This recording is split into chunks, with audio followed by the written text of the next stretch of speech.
Mesdames et messieurs, bienvenue sur Chemes.sn. Comme tous les week-ends, votre magazine hebdomadaire Recap News vous récapitule l'essentiel de l'actualité de la semaine. Voici le sommaire. La communauté chrétienne de Ziguinchor a célébré dimanche à Elana la 33e édition de la Journée mondiale de la jeunesse sous le thème « Sois sans crainte Marie, car tu as trouvé grâce auprès de Dieu ». Cet événement religieux a vu la participation de plusieurs autorités administratives locales. La recrudescence des enlèvements a fini d'installer la psychose et la peur dans le pays. Et pourtant, ce phénomène n'est pas nouveau. À chaque veille d'élection présidentielle, les enfants deviennent la cible des malfaiteurs. Députés, experts en droit de protection des enfants, s'indignent face au mutisme des autorités. Une mission du conseil de surveillance de l'AGEROUTE était à Ziguinchor ce jeudi pour s'enquérir du niveau d'exécution des travaux de réhabilitation des routes de la boucle de Blouf et de la RN6. Après toute une journée sur le terrain, les visiteurs jugent le travail satisfaisant. C'est tout pour le sommaire. Le développement, c'est dans un instant.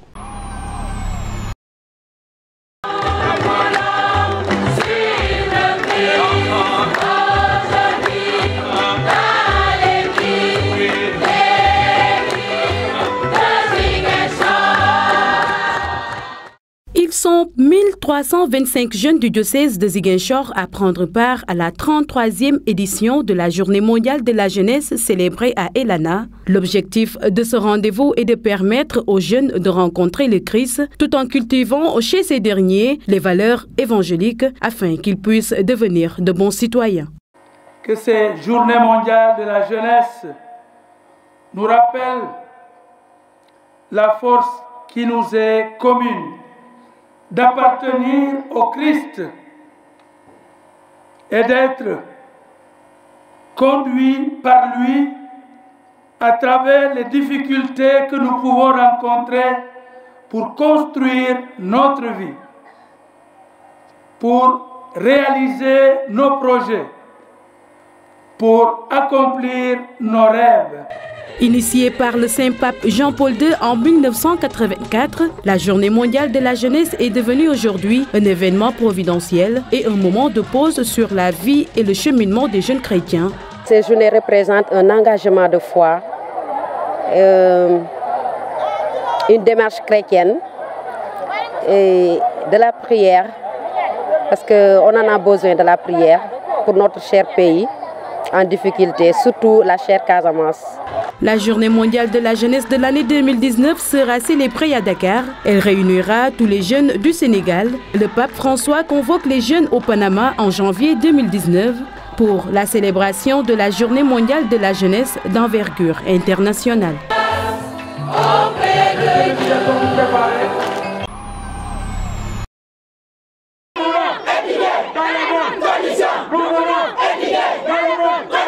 Nous avons marché tous pour tout simplement revendiquer nos droits. C'est-à-dire nous tous nous avons le droit à l'éducation. C'est dans cette tanière qu'on a organisé cette marche pour dire aux autorités d'essayer de trouver un consensus avec les enseignants. Parce qu'on sait qu'un pays sans éducation, ce pays ne parviendra jamais à atteindre l'émergence. Nous avons peur pour notre avenir, puisque c'est nous qui devrons assurer le Sénégal de demain, c'est-à-dire c'est nous qui devrons prendre le relais. On ne peut pas concevoir des autorités à qui leurs enfants ne sont pas dans les écoles publiques, sont dans les écoles privées et ils étudient de très bonnes conditions et que nous étudions dans des conditions hostiles. Dans cette tanière, nous voulons éradiquer ces conditions hostiles. C'est la raison pour laquelle nous avons mené cette marche. Nous voudrons que le président de la République appelle les enseignants pour trouver un terrain d'entente, un consensus le plus vite possible, pour regagner les classes, revenir dans les classes pour faire cours. Parce qu'on sait que sans l'éducation, rien ne marchera dans notre pays. Nous interpellons le président de la République, M. Macky Sall. Si le problème n'est pas résolu, en tout cas, qu'il sache qu'en 2019, nos parents ne voteront pas pour lui.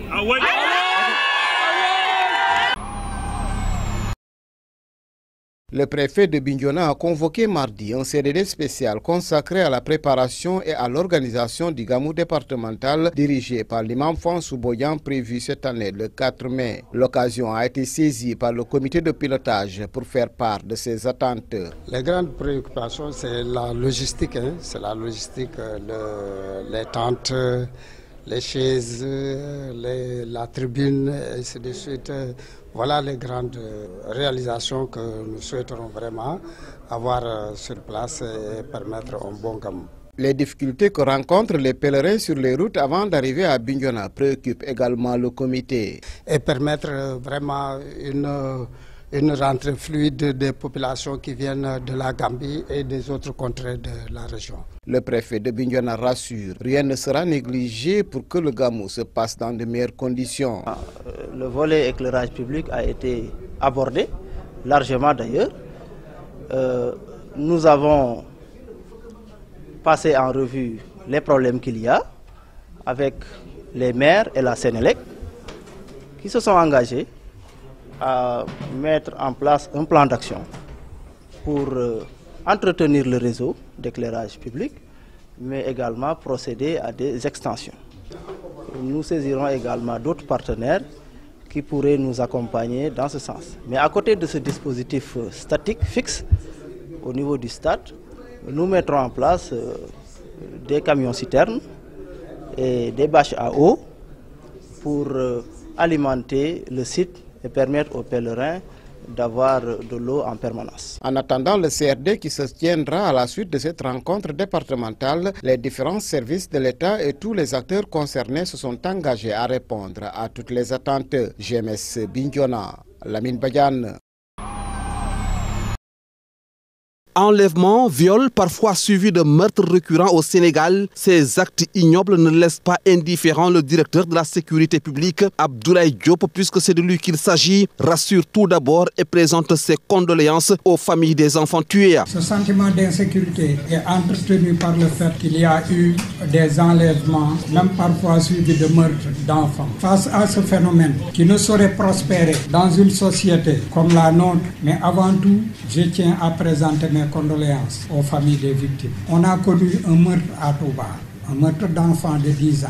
Il y a eu un meurtre hier à Rufisque. Il y a eu une tentative d'enlèvement au niveau de Matam, 2 tentatives d'enlèvement au niveau de Grand Yoff et 2 tentatives d'enlèvement également au niveau de Rufisque. L'autorité supérieure n'a ménagé aucun effort pour mettre à notre disposition un renfort consistant en effectifs et également en moyens matériels. Le commissaire divisionnaire avertit, les délinquants seront traqués, interpellés et mis à la disposition de la justice. Une manière de mettre fin à ce phénomène qui hante le sommet des populations. Les délinquants, où qu'ils se trouvent, seront traqués, interpellés et mis à la disposition de la justice. Parce qu'en fait, notre rôle en tant que policier consiste à effectuer les diligences nécessaires à l'information de la justice. Nous rassurons tout le monde pour leur dire que notre objectif, c'est de mettre fin à ce phénomène qui hante le sommeil de certains Sénégalais. Il y a des mesures de sécurité qui sont prises au niveau des différentes zones couvertes par la police. Il s'agit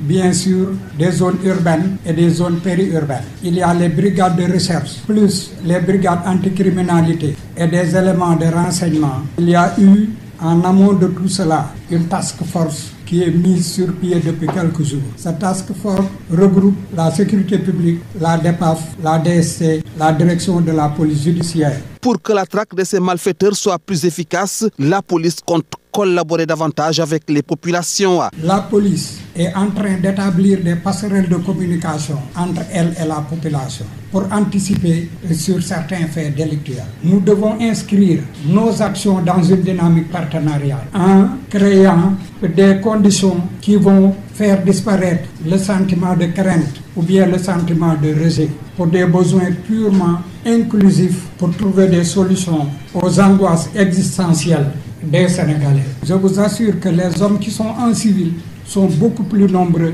que les hommes qui sont en tenue. Dans sa stratégie de lutte, la police a décidé d'effectuer une occupation régulière du terrain en renforçant aussi les services de renseignement. En attendant, ce phénomène d'enlèvement, de viol, souvent suivi de meurtres, continue de plonger les populations dans la panique.